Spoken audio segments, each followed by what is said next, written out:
Fred, going to start off with a non-basketball question. Obviously, a very tough situation the Celtics are dealing with. I know you have a relationship with Brad Stevens. Is this something where you just kind of let be, or do you reach out and try to show any compassion or understanding with what they're going through, or how do you approach this situation? Yeah, I mean, obviously it's a horrible tragedy, and I know I speak on behalf of the entire organization.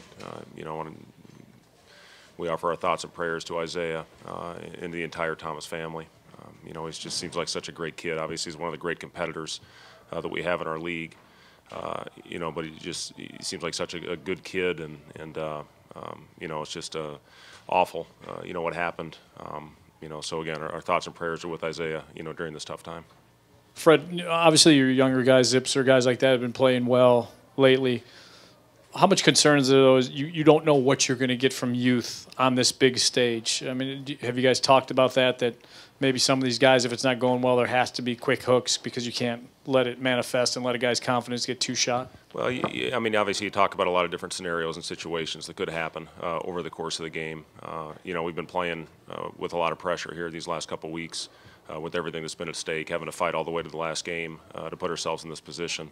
And Paul, has really been one of the bright spots, especially this last week, last couple games specifically that we absolutely had to have. And Paul stepped up. I thought he was as good as anybody to build a lead against Brooklyn in that first half. So, you hope your guys go out there and play their games. Obviously there's going to be some nerves with our younger players. I mean, I remember my first experience in a playoff game, and I threw the ball right to Scottie Pippen. So, it's and he wasn't on my team. It's a tough. Situation. But once you get out there and you get a couple possessions under your belt, you just go back to playing your game.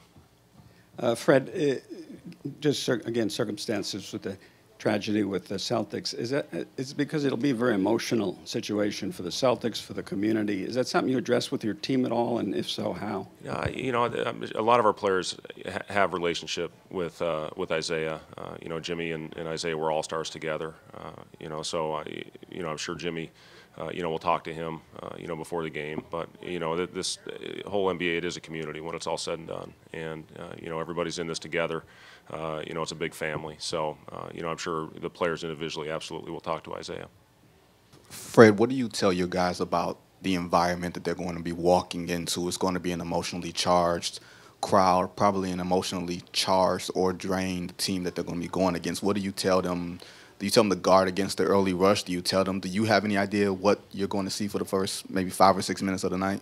Well, this is one of the great arenas in the league. Their fans are unbelievable. It's one of the loudest arenas that we play in over the course of the year. And it'll be amped up even more today with the playoffs starting with the #1 seed.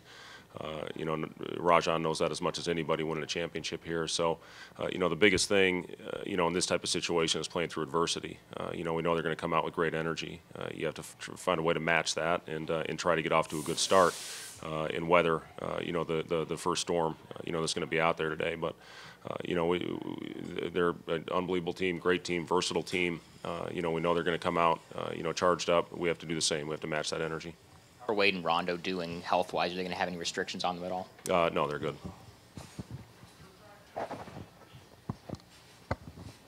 I asked you this yesterday, and if it's a close game and Dwayne's conditioning seems good to you, what's the max he can go? 35, 38?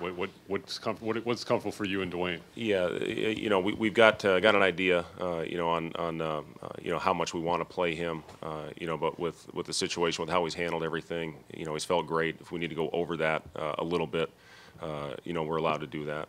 And talking to Dwayne, obviously he knows his body as well as anybody, especially being in these types of situations with 166 playoff games under his belt.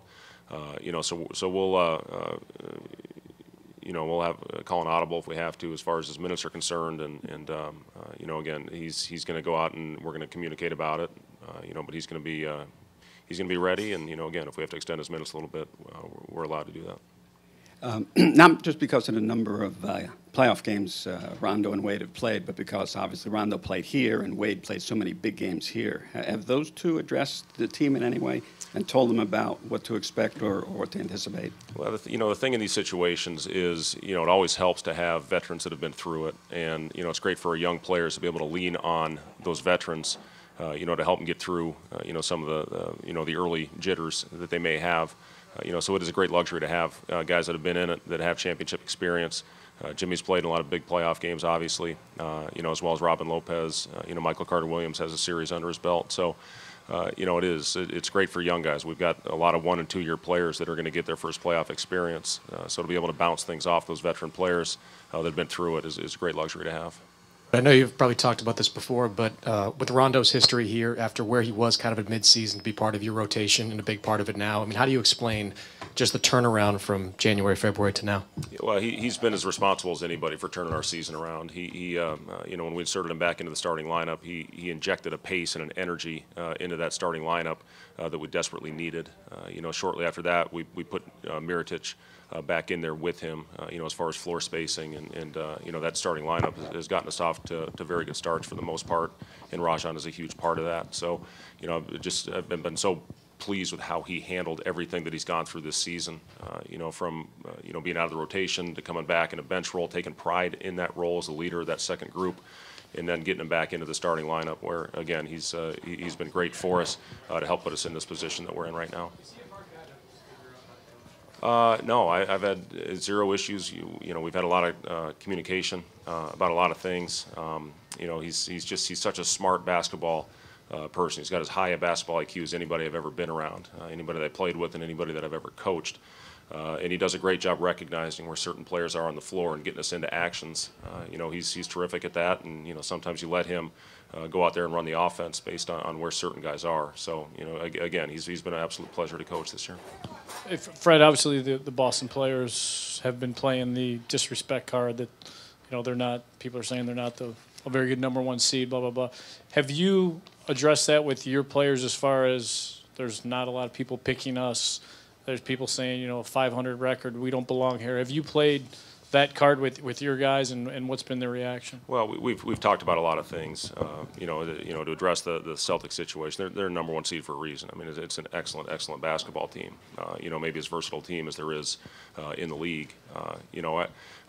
We've talked about a lot of things going into this. It's something that our players are. They're embracing this challenge.